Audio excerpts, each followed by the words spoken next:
Bueno, y feliz de estar también acá en estos salones, como vos dijiste, por donde se pensó la grandeza de Curuzucuatía, ¿no? Y decía yo, qué lindo dialogar en términos de gestión cultural, que es algo que no se dialoga tanto en el marco de esta feria. La verdad que sí, primero, el ritmo de Beatriz es sorprendente. Yo quiero decir que no soy amigo de Beatriz Kuning, que no la conocía tanto en realidad, así que para mí fue una sorpresa, un desafío y un terror al mismo tiempo cuando ella me llamó y me propuso. Yo estaba en Buenos Aires, en la Casa de Corrientes, trabajando en el ámbito de cultura y turismo, y entonces me llama y me invita a formar parte de su equipo. Y la verdad que para mí, por supuesto, fue una alegría, pero después al poquito tiempo, cuando uno reflexiona, ¿no? Todo lo que eso representa, me dio un poquito de terror. Pero siguiendo con lo que decís, que coincido plenamente, tuvimos un primer diálogo en Arteba, ella asume, jura, digamos, toma posesión del cargo el lunes y el martes ella ya estaba en Arteba, en Buenos Aires, donde la provincia compró un cuadro de Carlos Alonso para nuestro museo provincial. De hecho, es el primer Alonso que tiene nuestro museo provincial. Y ella ya ahí me comenta su primera decisión, que era repensar el lanzamiento de la fiesta del chamamé en Buenos Aires. Tradicionalmente siempre se hacía en un lugar muy selecto de Buenos Aires para unos 80 invitados, ¿no? Con un cóctel fabuloso. Y yo le decía a todos los correntinos en Buenos Aires, aprovechen a ir, que es el mejor cóctel que tenemos en el año. Y ella, su primera decisión, me dice, mira, estuve pensando y no me gusta. Ya estaba ya pensado el lugar, todo eso, como era habitual, y me dice, quiero un festival popular, quiero un lanzamiento abierto, gratuito, donde la gente pueda comer chipacuerito, donde pueda bailar, algo al aire libre. Hasta ese momento no me había hecho el ofrecimiento de venir al Instituto de Cultura y yo dije mi total apoyo. Así que en menos de 3 semanas y corriendo contra el tiempo y todo eso, logramos el sábado pasado hacer el lanzamiento de la Fiesta Nacional Chamamé en Parque Centenario. Eso obviamente por una decisión de la Ministra de Cultura de la Ciudad de Buenos Aires, Gabriela Ricardi, que le dio el total apoyo a Beatriz, y empezamos a trabajar a contrarreloj y tuvimos casi 2.000 personas en la ciudad de Buenos Aires en ese evento. Fue increíble e incluso los correntinos que estábamos acostumbrados a hacer eventos allá, digamos, en Buenos Aires, nos sorprendió la convocatoria. La gente fue ya a la 1 de la tarde a hacer cola para poder ingresar una vez que se abrían los portones. En el medio, días antes, había fallecido Ofelia Leiva, así que eso también fue un golpe para nosotros y repensar un poco la cuestión del lanzamiento. Así que, pero bueno, yo estoy desde el día 2 de septiembre ahí en la gestión de Beatriz y todos los días es un nuevo desafío con ella y yo celebro que el gobernador la haya elegido porque no era un hombre que estaba, digamos, entre los que sonaban, pero celebro que estas mujeres que están en lugares clave de cultura, con decisión, con preparación, bueno, y ella además, ni hablemos de todo el legado de Norberto Linchisky, que los que estamos en cultura sabemos lo que marcó en la historia cultural de la Sí, provincia. aparte cuando Norberto Licinski era presidente del Instituto de Cultura, Beatriz era directora de Cultura en la ciudad de Corrientes. Entonces era como muy fuerte la visión de gestión cultural. Ahí se empezó a hablar por primera vez en Corrientes de la gestión cultural, de lo que implica el trabajo cultural y la profesionalización. Entonces a mí me parece maravilloso que hoy empecemos hablando de que el chamamé se presentó en una plaza, en un anfiteatro en Buenos Aires, porque quiere decir que tiene una visión totalmente distinta de la que veníamos viendo. Y también creo que va a haber cambios en el propio festival, porque dice que escuché una entrevista, porque la sigo Beatriz, por supuesto, porque me interesa saber su visión de la cultura y cómo va a direccionar nuestra cultura en la provincia, y habla también de modificar el propio festival, ¿no es cierto? No sé si tenés algunos datos ahí. Bueno, yo todavía le puedo decir un poco en off, esto es una conversación que ella tiene que tener, por supuesto, con nuestro gobernador, pero yo estoy absolutamente de acuerdo con lo que ella piensa, ¿no? Primero, bueno, vamos a seguir con estos lanzamientos de la fiesta, que antes solamente se pensaba en Paraguay, en Corrientes Capital y en Buenos Aires. Posiblemente hagamos el lanzamiento en Asunción en diciembre, ya que del 2 al 7 de diciembre, creo que por primera vez en América Latina, tengo que corroborar eso, va a sesionar el Comité de la Salvaguarda para el Patrimonio Inmaterial de la Humanidad, es decir, vamos a tener aproximadamente 140 diplomáticos de UNESCO sesionando acá en Asunción del Paraguay, que son los que van a elegir cuáles son los nuevos patrimonios que se van o expresiones en realidad patrimoniales que se van a incorporar a la lista representativa de la UNESCO de aquí en más. Para el chamamé, para Corrientes, es un momento importantísimo. En diciembre vamos a celebrar 4 años de la declaración del chamamé como patrimonio y es nuestra oportunidad de mostrarle a todos esos diplomáticos lo que venimos haciendo y cuán arraigada está nuestra tradición, nuestra cultura.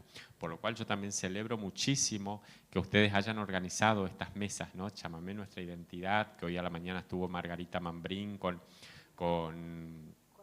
Juancito Buenaga, y van a seguir en estos días de la feria, porque bueno, eso también a nosotros nos sirve para mostrar también a todo el comité de UNESCO que no es algo solamente una decisión en capital, sino que en el interior también cada localidad está haciendo por nuestro chamamé. Vos sabés que nosotros tenemos un proyecto editorial que tiene 29 libros editados. Que lo presentamos en la Feria de Buenos Aires. Bueno, ese libro ya está agotado. Por ejemplo, Glosas de Chamamé, Alma de Chamamé Glosas, que hicimos una edición de 500 ejemplares, ya no tenemos más. Primero porque fue impresionante la cantidad de gente que quiso ese libro. Me invitaron al Festival Nacional de Chamamé de Federal Entre Ríos a presentar el libro. Y bueno, yo fui muy humildemente, o sea, no vengo del palo del chamamé, pero cuando entré había, o sea, el festival es impresionante, en un pueblito chiquitito, más chiquitito que Curuzucuatiá, y lo que vi es que hay un seminario, hay gente que está desde la organización del día 1 de ese festival, que el año pasado eran 49, ¿no? 49 ediciones, claro, sí, y cumple 50 años el año que viene. Y tenía una comisión que organizaba foros exclusivamente para hablar de chamamé. Entonces yo ahí me hice muy la de la sucursal del cielo, me agrandé, quiere decir eso. Me agrandé y le digo, organicemos un congreso en Curuzucuatiá. Bueno, por los tiempos de ellos y por los tiempos nuestros, hicimos este encuentro de chamamé en el marco de la Feria del Libro, porque nos quedó grande el congreso, pero lo vamos a hacer en algún momento. Y nos pareció sumamente importante, primero el trabajo que ellos hacen con estos seminarios que participan las escuelas, que dan puntaje a los docentes por la participación de esos seminarios. O sea, hay como una intención muy importante que nace del pueblo. Ni es una cuestión municipal, ni es una cuestión institucional, sino nace de un grupo que se llama Seminario Pai Julián Cini, que es un grupo que nos mandó un representante para hablar exclusivamente del chamamé en Entre Ríos, que tenemos esa disertación acá en nuestra feria. Y eso a mí me sorprendió. O sea, me sorprendió primero que quisieran un libro de glosas de chamamé, y después ahí me di cuenta que no existen otro libro de glosas de chamamé, y me di cuenta de la importancia que tiene nuestra cultura, lo fuerte, lo importante.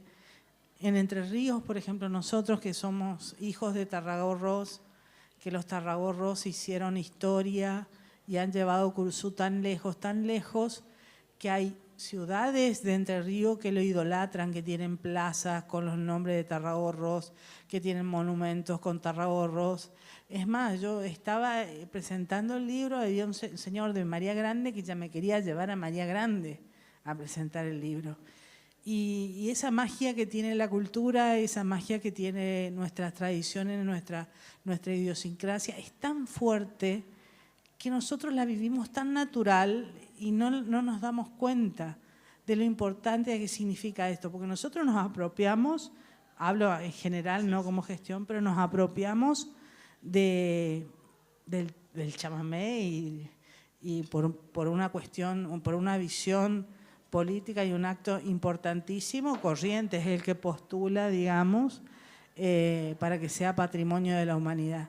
Y de ahí vienen toda la comunidad, ahí está toda la comunidad, que es más que Corrientes, sino Sí, la comunidad chamamecera es enorme. Sí, hace pocos días se hizo el Festival de Chamamé de Mato Grosso do Sul, que ni siquiera linda con Corrientes Mato Grosso, está mucho más al norte, y vos decís cómo, y sin embargo tienen un festival impresionante. A fines del año pasado, creo, ¿sí? Se hizo un festival de chamamé en el sur de Brasil, de Chile, perdón, que uno dice en Chile chamamé, y sí. Bueno, ahí fue Aldi Balestra, un cursucateño. Aldi es un rockstar, pero no miento, digamos, he visto videos de cómo al grupo Tupá lo ovacionan en Chile, en el sur de Chile, ¿no? Bueno, aparentemente ahí la migración en el sur, hubo hace muchos años un grupo de correntinos, se ve numeroso, que fue sentando ahí un precedente. Así que ahora, por ejemplo, en estas innovaciones, no quiero dejar de responder tu anterior pregunta sobre las innovaciones que está pensando Beatriz, vamos a cerrar, creo, la televisación en Chile por primera vez de la fiesta. Ya se firmó el convenio con Canal 7 nuevamente la semana pasada y ahora vamos por la televisación en Chile. Y lo que pretende Beatriz es que la fiesta sea los 10 días, pero que los 10 días no sean todos en el anfiteatro Cocomarola. Y en realidad lo que dijo, y algunos malinterpretaron, que se reduce la fiesta, no. Respetar los 10 días establecidos, pero reducir las jornadas. Primero, tiene que ver con un marco de respeto hacia los vecinos en torno al anfiteatro, que ya empiezan desde ahora hasta la fiesta del chamamé y los carnavales, digamos, un poco a convivir con ese ambiente festivalero alrededor del anfiteatro. Entonces ella dice, bueno, primero respetemos a todas esas personas. No puede ser que el festival empiece a las 20 horas y termine a veces a las 5 o 6 de la mañana. Cuando hay muy buenos artistas que tienen que actuar 12 o 15 minutos, que es siempre el dilema. Obviamente ahí en la cuestión de gestión va a haber un pequeño ruido porque, bueno, claramente hay que recortar la cantidad de artistas. Pasan en este último festival 32 artistas, entre músicos y bailarines, digamos, son 32 números artísticos. Algunos tienen 9 minutos de escenario a rajatabla y los más consagrados, los más reconocidos, los convocantes, por ahí tienen 40 minutos. Entonces, decir, bueno, vamos a equilibrar un poco la balanza en que todos tengan un tiempo relativamente parejo, donde cada uno pueda, por la verdad que con 9 minutos son 3 temas, en el mejor de los casos, y a veces entre que el sonido ya se está acomodando, etcétera, y el artista empieza a establecer una conexión con el público, ese es el segundo tema, y en el tercer tema ya sale el locutor y le corta, digo, ¿no? Y a veces nos perdemos jóvenes valores que están dando sus primeros pasos y terminan siendo una revelación en el escenario. Entonces, bueno, es repensar esa cuestión. Entonces, la cantidad... Perdón, ¿se continúa con la prefiesta? Sí, ya Margarita está trabajando en ese sentido. Yo creo que hay que mejorarlo un poquito, hay que repensar la cuestión por ahí. No sé si tantas sedes son buenas, sino repensar un poco más eso, pero a mí me parece que sí. Y después otra cuestión, yo que fui director de cultura de Paso de los Libres y alguna vez ganamos el premio a la mejor subsede, ahora que estoy ahí digo, bueno, yo siempre tuve una sugerencia. Generalmente los ganadores, los que pasan a la instancia final en el anfiteatro en enero, en realidad por reglamento quedan un poco librados. El reglamento no dice que el municipio ganador se tiene que hacer cargo, ni el Instituto de Cultura. Quedan ahí un poco como un limbo. Lo cierto a mí me pasaba en Paso Los Libres que en enero, en la fiesta del chamamé, la municipalidad estaba en un cierre administrativo, digamos, ¿no?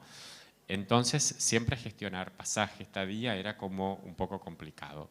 Y a veces yo decía, bueno, termina siendo a veces un castigo para el ganador, que llega corriente, los hoteles están colapsados, no hay lugar, etcétera. Y digo, entonces, ¿por qué pensamos a veces en locutores que vienen de afuera, que a mí me parece bien, a veces puede ser impuesto por la televisación o no, etcétera, o en algunos artistas que no se renegocia su cachet, por ejemplo, pero no pensamos en el ganador de la prefiesta, que en definitiva es un premio. Digo, ¿y por qué no incluimos también los gastos de ellos, ¿no? Bueno, esas cuestiones pudimos ir ya mejorando con Beatriz, van a estar contemplados. Y después también pensar, a ver, ¿por qué todo en capital? Porque la verdad, como bien decís, digamos, la comunidad portadora, como decimos, del chamamé es muy amplia. Y la verdad que en enero también tenemos a lo largo de toda la provincia diferentes festivales. Entonces lo que propone Beatriz es que, para empezar, por ahí empezar 21 horas el festival, ya se verá el horario, esto muy en off, como les digo, muy en familia y acá con personas que quieren la cultura. Y luego, bueno, acortar, por supuesto, que termina a las 2, 3 de la mañana. Y luego pensar en peñas, tal vez, ¿no? Que el festival continúe en peñas en Corrientes, pero después ciertos días que el festival se traslade a diferentes localidades. Que no Decime, todo sea en el anfiteatro. ¿y ese festival de invierno que querían hacer, ya en la gestión de Gabriel Romero, se habló algo de su, hay una intención de hacer un festival de chamamé? De reflotarlo, ¿no? Después en la pandemia se cortó, creo que en el 2020 fue la última vez que se hizo, después no se reflotó. Ese festival de invierno en realidad tiene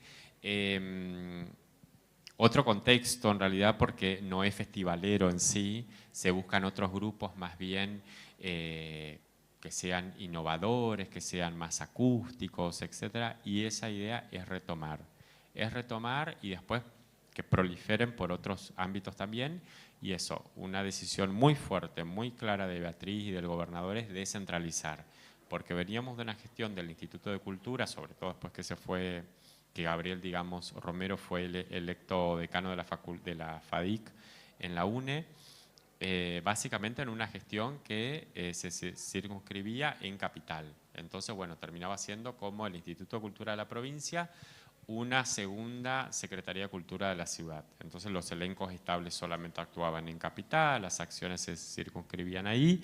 Bueno, entonces descentralizar. Por eso la fiesta del chamamé yo creo que vamos a poder cumplir con algunas noches en el interior de la provincia. Lo que estamos pensando por ahí es bajar a localidades que sean cunas de chamameceros. Bueno, y ahí nosotros Cursucuatiá, somos bienvenidos. y ahí la sucursal del cielo. Pero bueno, esa es la idea. Bueno, ahora un poquito, hilar un poquito finito. Vamos a hilar un poquito finito todo esto que hablamos. Viste que nosotros teníamos este encuentro de chamamé acá. Hubo muchas cosas lindas que contó Margarita Mambrín y Juancito Buenaga esta mañana. Contó que el chamamé tenía otros instrumentos. Contó que había otra clase de chamamé que nosotros no conocemos por nuestra contemporaneidad, digamos, pero los pioneros tenían clarinetes, tenían, bueno. Yo conozco muy poco de chamamé. Vos venís del palo de las letras, o sea que estamos medio en el horno, pero hace rato que trabajamos en gestión y vivir en Corrientes no te permite no saber de chamamé. Lo que aprendí con mi visita al Festival de Federal es que ellos tienen una identidad muy interesante con respecto a eso. Nuestro Festival de Corrientes tiene una identidad diferente del Festival de Federal. El de Mburucuyá no puedes tocar una polca porque te sacan a los piedrazos, digamos. Te bajan, te bajan las luces, te apagan el sonido y dicen, bueno, chau, con vos nunca más. No sé si es tan así, pero ponele, que es un festival tradicional, digamos. Pero incluso desde la organización y desde el público en Mburucuyá, que eso está bueno. Sí. Que me hace pensar mucho en el Festival de Viña del Mar, viste que todos los músicos tiemblan en Viña del Mar porque el público es, pero y en Mburucuyá pasa lo mismo. Bueno, va a haber una decisión de visionar, porque el Festival de Corrientes invitan artistas que hacen otro tipo de música, que interpreten chamamé. Tiene una visión, voy a pecar de decir esta palabra, pero puede ser que sea un chamamé más comercial, puede ser más popular, más abierto a esas personas que no escuchan solamente chamamé, sino a los que escuchan a la Soledad Pastorutti, digamos, otro tipo de folclore para atraer ese tipo de público. ¿Eso va a seguir así o vamos a ir a un chamamé tradicional o vamos a seguir con esa misma visión? Ahí ya es un pensamiento mío, es una pregunta delicada, pero a ver, creo que por la inmediatez que tenemos el festival encima, va a ir sobre el mismo camino. Lo cierto es que nosotros, junto con Beatriz, al llegar al Instituto de Cultura, ya había una grilla armada, ya estaba prácticamente armada, siguiendo esa visión. Lo que nosotros dijimos es, repensemos de vuelta esta grilla. Hay ya compromisos, obviamente, a ver, por ejemplo, a Raúl Barbosa ya se lo comprometió, él ya viene a la Argentina desde Francia, porque se le dijo que sí. Obviamente no es el caso de discusión para nada y por supuesto para nosotros es maravilloso que Raúl venga todos los años a la fiesta. Lo que sí hay que entender es que es el único festival, si bien no es una fiesta, digo, es otro concepto, pero es el único evento musical de Corrientes que tiene televisación nacional. Entran otros juegos ahí, ¿no? Otros parámetros, digamos, con lo cual hay que saber entender también eso. Lo que me estás diciendo es que hay otros requerimientos a ser transmitido nacionalmente. Absolutamente, absolutamente. Eso está bueno saberlo también, ¿no es cierto? Sí, sí, sí. En algún momento, hasta hace algunos años, todo el equipo, por ejemplo, era cordobés y decidía muchísimo. Hace un par de años atrás ya, Gabriel Romero tomó la decisión de que los stage y los productores sean todos correntinos. Eso da otra visión, digamos, por supuesto. Yo creo que en este caso hay que ser amplio. Nuestro chamamé está mutando, si se quiere, y yo creo que todos tienen que tener lugar en el escenario. Por supuesto, hay que cuidar ciertas cosas, sin ninguna duda, pero por ahí una de las cosas más criticadas son estos artistas que hacen chamamé, digamos, eventualmente, ¿no? Vienen a tocar solamente por eso. A mí no me parece mal, en realidad, porque permite justamente que otro público tenga un acercamiento al chamamé. Porque si uno ve todos esos artistas, de verdad, en las noches en el anfiteatro son los que mueven el amperímetro. Yo, en términos de gestión cultural hablando, eso porque no conozco tanto el chamamé, vengo más de las letras, como decís vos, en términos de gestión cultural yo abogo más por esa gestión cultural, que amplíe públicos, ¿sí?, en vez de seguir trabajando por ya lo estandarizado y por el público que está. Digo, para ese público tradicional, auténtico, tenemos otros festivales. Tampoco soy de partidario, no sé, pero me parece que en esta mixtura que se pueden dar de géneros, de matices, me parece que ahí está la riqueza y creo que eso es lo que mantiene vivo también, ¿no? Porque, a ver, me pregunto, ¿por qué los jóvenes siguen tocando Tarragorros? ¿Por qué los jóvenes siguen tocando Ernesto Montiel? Y seguramente ahí una pequeña mixturita, alguna innovación debe haber. Y eso es lo que va a permitir que dentro de 100 años la música de ellos se siga tocando. Entonces yo no lo veo tan mal, no lo veo tan mal, teniendo en cuenta que, como te digo, es el único festival de Corrientes que se transmite y que llega a más de 20, 30 millones de televidentes de 5 o 6 países y del mundo entero ahora con el streaming, digo, ¿no? Entonces, pensemos también hacia dónde llega. El Ministerio de Turismo de la provincia establece siempre durante los 10 días del chamamé un observatorio. Después, este año ya dijimos, vamos a dar a conocer. Eso no lo sabe el público. Y es tan valioso el trabajo que hacen que, por ejemplo, en el informe de este año nos informaban que, por ejemplo, habían venido 2 turistas de Austria que no hablaban castellano, y habían venido especialmente a Corrientes, obviamente de vacaciones, etcétera, a la Argentina, pero hicieron coincidir su viaje para ir a la Fiesta Nacional del Chamamé. Conocieron el chamamé a través de correntinos, de músicos correntinos en Europa, y vinieron especialmente. De esos como muchos otros turistas de Europa del Este. A mí me parece eso valioso y me parece que es una retroalimentación que me parece que hay que mantener y yo creo que, bueno, por la inmediatez, yo creo que eso no se va a tocar. Pero bueno, puede ser que a último momento haya otra decisión. Buenísimo. Otra de las cosas que me gustaría hablar es que, bueno, Nosotros estamos en una feria del libro. Es muy importante, me gustaría tocar el tema de tu experiencia en la Feria del Libro de Buenos Aires, que ahí nos encontramos en los últimos 2 años que presentamos libros ahí. Y viste que nos cuesta a nosotros los del interior llegar a Buenos Aires. Viste que hay muy pocos municipios muy pocos, pero ¿qué es lo que te parece importante y relevante de tener un espacio tan importante como el que tiene la provincia en Buenos Aires para la Feria del Libro? ¿Cómo ves? ¿Cuál es la riqueza de ese espacio que tenemos ahí? Bueno, ahora en estos días ese pensamiento estoy así como no tan seguro. Sí, bueno, a mí me tocó participar en el stand de, bueno, primero la Feria del Libro, la Feria Internacional del Libro de Buenos Aires es la feria más grande de la Argentina, la más grande del habla hispana y la tercera en importancia a nivel mundial, ¿no? Después de Frankfurt, que es otra clase de feria, la Feria del Libro de Guadalajara y la Feria del Libro de Buenos Aires. Y ya hace más de 10 años la provincia ha tomado la decisión de que tengamos un stand individual.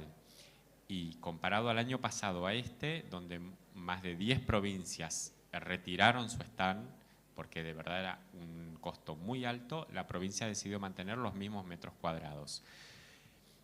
Primero, destacar la participación de Curuzú. Creo que ha sido el único municipio que en todos estos años ha estado presente en forma constante y acompañando, no solamente por ahí uno puede decir, bueno, le damos el pasaje al autor y que vaya y presente, pero acá hay un acompañamiento puntual, institucional, que a mí me parece valioso eso, porque en Buenos Aires no dejamos de ser uno más dentro de una feria multitudinaria donde puede ser que mi libro o mi voz como autor pase totalmente desapercibida. Entonces, que haya ese acompañamiento institucional a mí me parece fabuloso y lo hablo de los dos lados, como autor y de alguna manera como gestor también. Después, uno parece que no, pero la verdad es que el interés que genera el material literario correntino en Buenos Aires es increíble. Primero, en muchos correntinos que están esperando la Feria del Libro para acercarse y decir, por ejemplo, y a mí me emociona eso, viene, no sé, alguien de Loreto, por ejemplo. Uno es una localidad chiquitita que no conozco a nadie de Loreto. Entonces, digo, ¿y no tiene algo de Loreto? Digo, no, buscan algo de sus raíces. Después, este año tuvimos excelentes ventas. Fue el año que más se vendió en la Feria del Libro.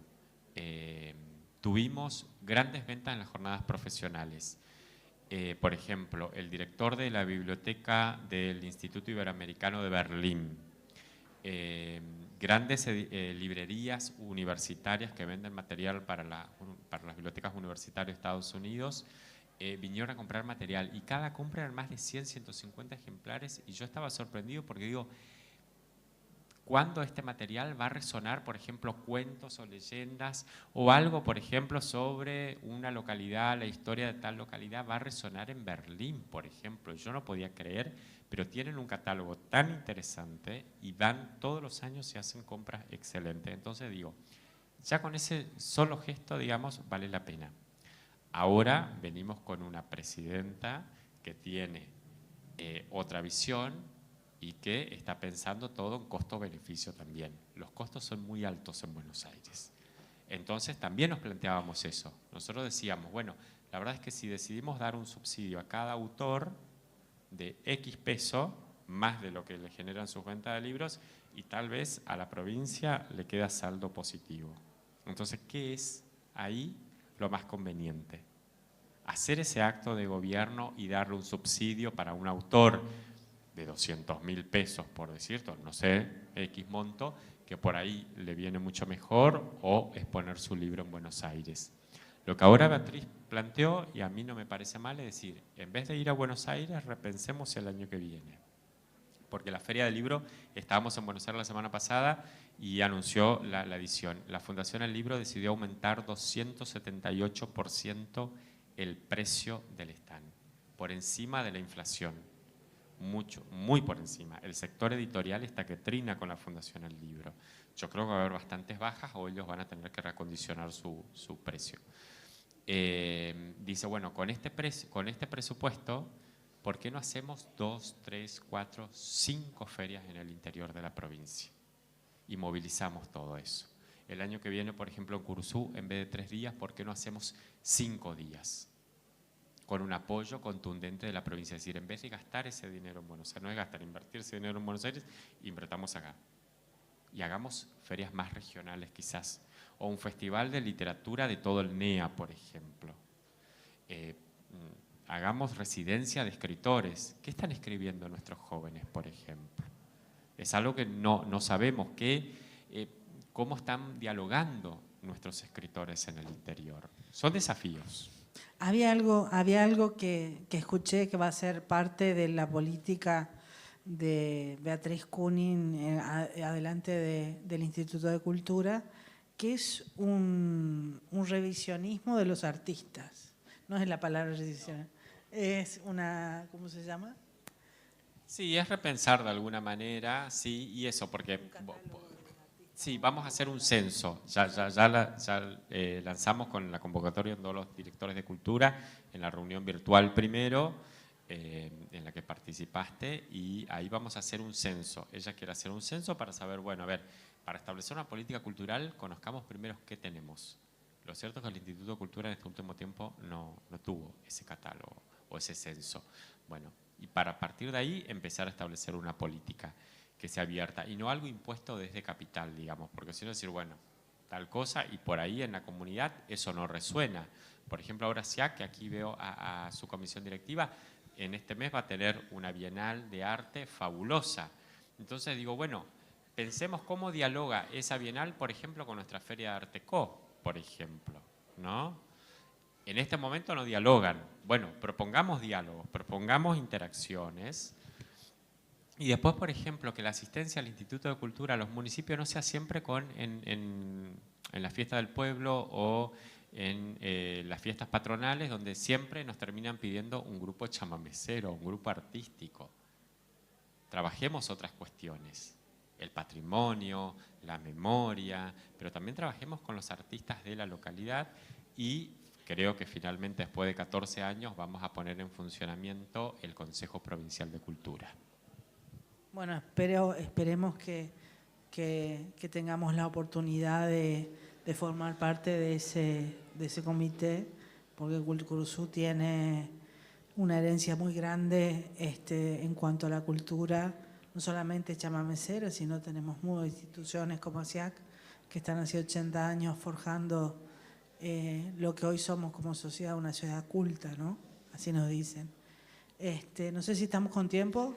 Sí, unos minutitos más, pero quería preguntar algo, si es posible. Te estaba escuchando atentamente y me encanta esto de descentralizar, ¿no? De salir al interior y conocer nuestras ciudades, nuestros pueblos que tienen tanto para ofrecer y necesitan de ese acompañamiento. Pero me parece que también va a ir más allá, porque días atrás se firmó el acuerdo para conformar la región litoral.